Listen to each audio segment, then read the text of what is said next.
Hello everyone, welcome back to my YouTube channel Chandana Sandeep Kannada blog. ಇನ್ನೇನು ಹಬ್ಬಗಳೆಲ್ಲ ಹತ್ತಿರ ಬರ್ತದೆ. ಸೊ ಹತ್ತಿರದಲ್ಲಿ ವರಮಹಾಲಕ್ಷ್ಮಿ ಹಬ್ಬ ಇರೋದ್ರಿಂದ ದೇವಿಯ ಮುಖವಾಡನ ಹೇಗೆ ಅಲಂಕಾರ ಮಾಡೋದು ಅಂತ ತಿಳಿಸ್ಕೊಡ್ತದೆ. ತಣ್ಣೀರಲ್ಲಿ ವಾಶ್ ಮಾಡ್ಕೊಂಡು ಹಾಗೆ ಡ್ರೈ ಕ್ಲಾತಲ್ಲಿ ನಾನು ವೈಪ್ ಮಾಡ್ಕೊಳ್ತಾ ಇದ್ದೀನಿ. ಸೊ ನೀರಿನಂಶ ಏನೂ ಇರಬಾರ್ದು ಅಂತ. ಈಗ ನಾನು ದೇವಿಯ ಮುಖವಾಡಕ್ಕೆ ಹೇಗೆ ಸಿಂಪಲ್ ಆಗಿ ಮೇಕಪ್ ಮಾಡೋದು ಅಂತಲೂ ಕೂಡ ತಿಳಿಸ್ತೀನಿ. ಇಲ್ಲಿ ನಾನು ಐಲೈನರಿಂದ ಅಲಂಕಾರನ ಸ್ಟಾರ್ಟ್ ಮಾಡ್ತಾ ಇದ್ದೀನಿ. ಐಲೈನರ್ ಅಥವಾ ಯಾವುದೇ ಒಂದು ಪ್ರಾಡಕ್ಟ್ನ ಯೂಸ್ ಮಾಡಬೇಕಾದ್ರೆ ಲಕ್ಷ್ಮಿ ಮುಖವಾಡಕ್ಕೆ ಹೊಸದನ್ನೇ ತಂದೆ ಹಾಕಬೇಕು. ಸೊ ಹಳೆದನ್ನು ನಾವು ಯೂಸ್ ಮಾಡಿದ್ದನ್ನ ಯೂಸ್ ಮಾಡೋಕ್ಕೆ ಹೋಗಬಾರ್ದು. ದೇವಿ ಮುಖವಾಡಕ್ಕೆ ತುಂಬ ಜನ ಬೇರೆ ಬೇರೆ ರೀತಿಯಲ್ಲಿ ಅಲಂಕಾರ ಮಾಡ್ತಾರೆ.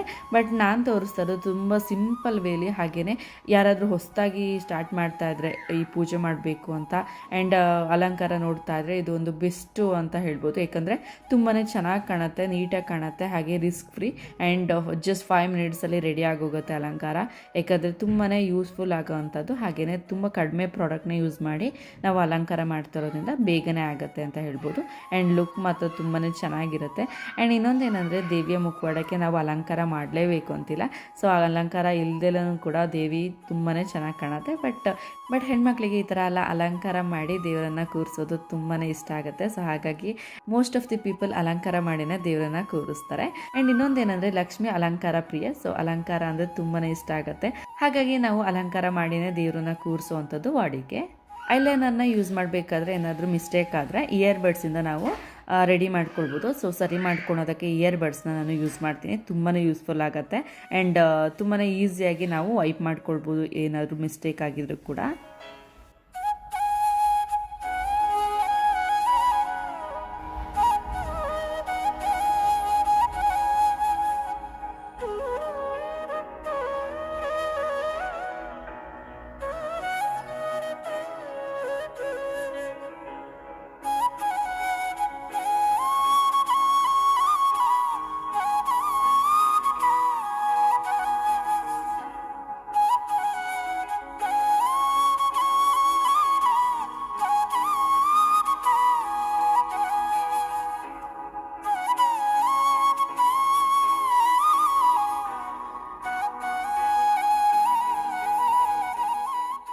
ನೋಡಿ, ಈ ಥರ ನಾನು ಇಯರ್ಬಡ್ಸಿಂದ ಕ್ಲೀನ್ ಮಾಡ್ಕೊಳ್ತೀನಿ ಏನೇ ಒಂದು ಮಿಸ್ಟೇಕ್ ಆಗಿದ್ರು ಕೂಡ. ಇಯರ್ಬಡ್ಸ್ ತುಂಬಾ ಯೂಸ್ಫುಲ್ ಆಗುತ್ತೆ ಈ ಥರ ಎಲ್ಲ ಸರಿ ಮಾಡ್ಕೊಳೋದಕ್ಕೆ.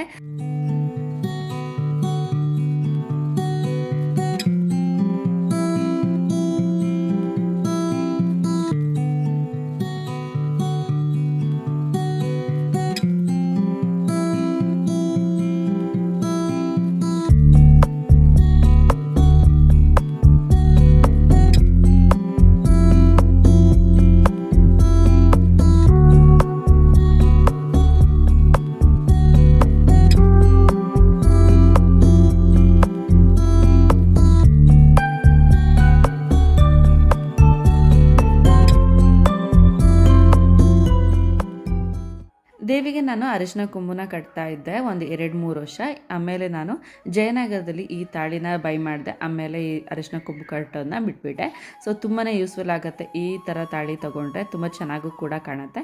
ಇಲ್ದಿದ್ದವರು ಅರಿಶಿನ ಕೊಂಬುನೂ ಕೂಡ ಕಟ್ಬೋದು, ಅದು ಕೂಡ ಇಷ್ಟನೇ.